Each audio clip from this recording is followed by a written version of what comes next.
एक रात थी जब आसमान से जैसे डर ही गिर रहा था। बारिश तो जैसे थमने का नाम नहीं ले रही थी और हवा इतनी तेज थी कि सब कुछ हिल रहा था। मैं अकेला गाड़ी चला रहा था और रास्ता भी बिल्कुल सुनसान था। मुझे जल्दी घर पहुंचने की थी, लेकिन यह रास्ता बिल्कुल अजनबी सा लग रहा था। सड़क पर सिर्फ मेरी गाड़ी की हेडलाइट्स ही चमक रही थीं। बाकी सब कुछ घने अंधेरे में डूबा हुआ था। तभी मैंने देखा रास्ते के किनारे एक औरत खड़ी थी, सफेद लहंगा पहने, जो पूरी तरह से भीग चुकी थी। वो बिल्कुल शांत खड़ी थी, जैसे उसका शरीर और उसकी आत्मा कहीं और ही हो।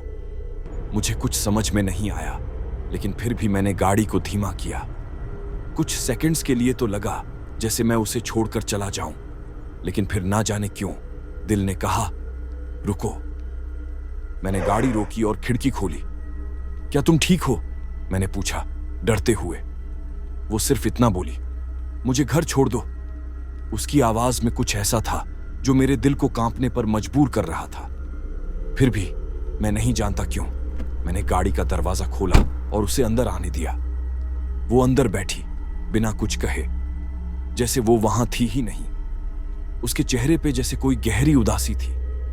मैंने उससे एक दो बार बात करने की कोशिश की, लेकिन वो बस खिड़की से बाहर देखती रही। मैं समझ ही नहीं पाया कि वो क्या सोच रही थी, लेकिन फिर मुझे एहसास हुआ कि कुछ सही नहीं है। उसकी आंखों में जो खालीपन था, वो मुझसे कुछ छिपा रहा था। मुझे ठंडी हवा का एक झोंका महसूस हुआ, जैसे पूरी गाड़ी में कुछ अनहोनी होने वाली हो। कुछ देर बाद मुझे वो जगह दिखी जहां उसने कहा था कि उसे उतरना है। एक टूटी फूटी सी हवेली थी जो बिल्कुल सुनसान और डरावनी लग रही थी। वो मुझे देखकर बोली, ये मेरा घर है। मैंने गाड़ी रोकी और वो बाहर उतरने लगी। जैसे ही उसने कदम बाहर रखा, मैं जो देख रहा था वो मेरे होश उड़ा देने वाला था। उसकी पैरों की जगह वो हवा में तैरते हुए जा रही थी। वो इंसान नहीं, कोई भूत थी। मैं घबराते हुए गाड़ी को तेजी से चलाने लगा। दिल इतना जोर से धड़क रहा था कि मुझे समझ में ही नहीं आ रहा था कि क्या हो रहा था। सुबह हुई तो मुझे अपनी हालत पर यकीन ही नहीं हो रहा था। मैंने सोचा, क्या यह सपना था? लेकिन फिर मैंने उसी रास्ते पर जाने का फैसला किया और वहां एक बुजुर्ग औरत बैठी हुई मिली। मैंने उससे पूछा, क्या आप जानती हैं कि वहां कौन रहता है?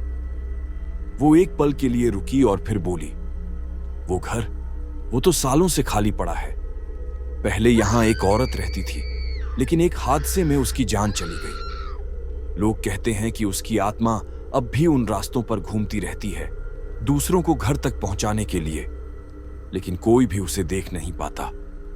मुझे उसके शब्दों ने अंदर तक सिहरन सी दी। मैं जिस औरत को रात को लेकर आया था, वो कोई साधारण इंसान नहीं थी। वो उसी गायब होने वाली लहंगा पहने औरत का भूत था, जो सदियों से इसी तरह अपनी तलाश में घूम रही थी। अब मैं कभी भी अकेला उस रास्ते पर नहीं जाता। कभी कभी लगता है कि अगर वो औरत मुझे फिर से ढूंढने आई तो मैं क्या करूंगा? क्या वो सच में सिर्फ एक भूत थी, या फिर वो मुझसे भी कुछ छिपा रही थी? अब तक इसका जवाब मुझे नहीं मिला।